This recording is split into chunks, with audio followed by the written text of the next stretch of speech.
What's up, film fans? It's Epic Film Guy Nick here at the studio for my review of Series 8, Episode 4 of Doctor Who.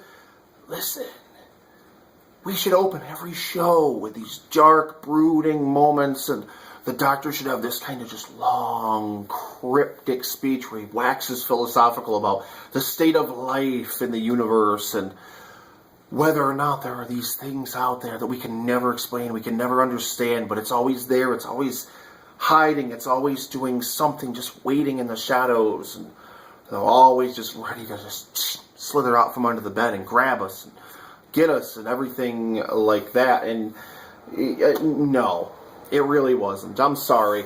I loved the atmosphere of this episode. This was better than the last couple of outings. I'll definitely give it that.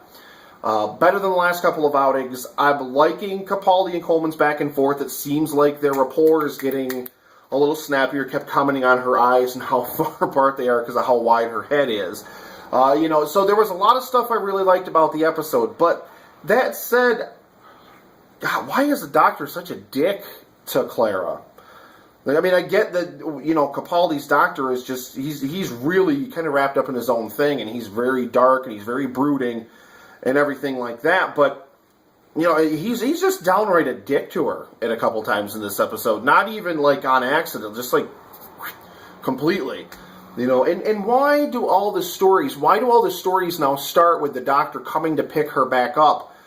He disappears and he goes off, and she even asks him in the episode, how long have you been traveling alone for? And shades of Tennant's Doctor, especially in the 4th season, the Lonely Doctor, and of course other seasons up as well, but shades of that. But why is the companion just not with him? Why can we not just jump right into the adventures? Why we have to have this fractured chronology again? Fractured shots, jump back here, Clara's at the house, jump back here, she's still at the restaurant, jump back to the house, she's, and it immediately, her reaction when she's at the house immediately stages, we know exactly what's going to happen at the restaurant, so it's a moot point. You don't need to show the scene at the restaurant because her expression, I'm disappointed, I'm pissed off, I'm upset, etc., we already know exactly how the date's going to go. So you don't need to cut back and forth between the two. Show us one scene, or just don't show it at all. A lot of it, there was some great moments in this episode, don't get me wrong, but there was still a lot of it that felt like filler. A lot of it that was well, let's do this, and let's do this, and let's do this, and let's do this. And I guess they got it because Clara and Rupert, Mr. Pink, whatever you want to call him, didn't really have a lot of chemistry either. I kind of wanted to beat my face against the table like he did after she walked out, it's like this is going on forever. And it wasn't even that long of a scene. It felt like it was going on forever. I get it. Granted, it was supposed to feel awkward. There was supposed to be that just kind of awkward, weird tension between the two. But I don't know if this stuff is intentional or if this is just the state of the production of Doctor Who here headlong into the 8th season. You didn't used to get stuff like this. You didn't used to get these super duper awkward moments unless they were intended to be awkward. Now everything about Doctor Who feels awkward.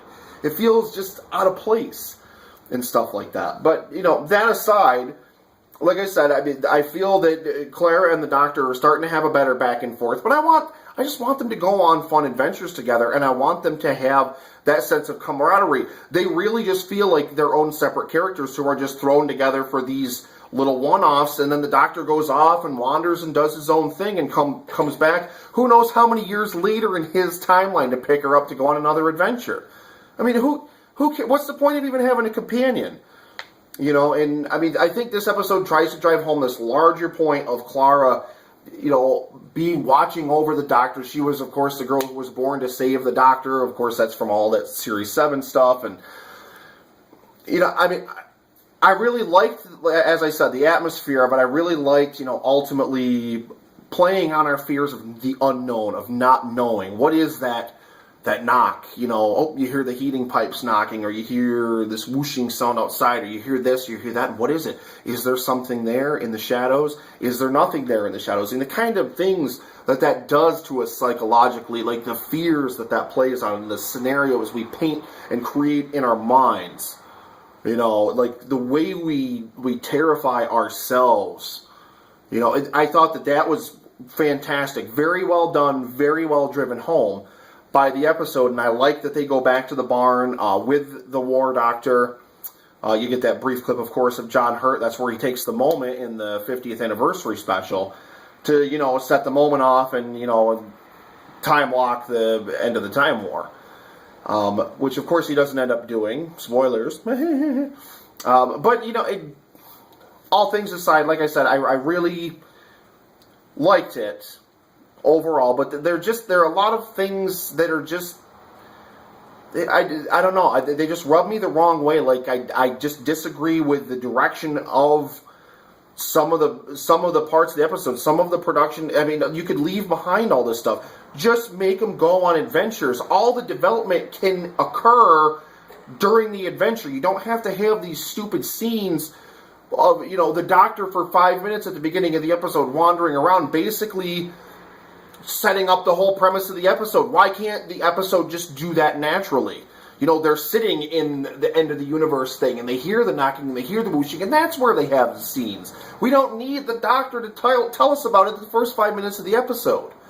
So, I'm going to give it like a 7.5 or an 8 out of 10. I liked a lot of it, and like I said, the overall theme of the episode, and that goes back to a couple of the episodes this season, where the overall theme of the episode is kind of well driven home at the end, but the story that gets you there, the journey to get to the ultimate point is just this muddled just disaster.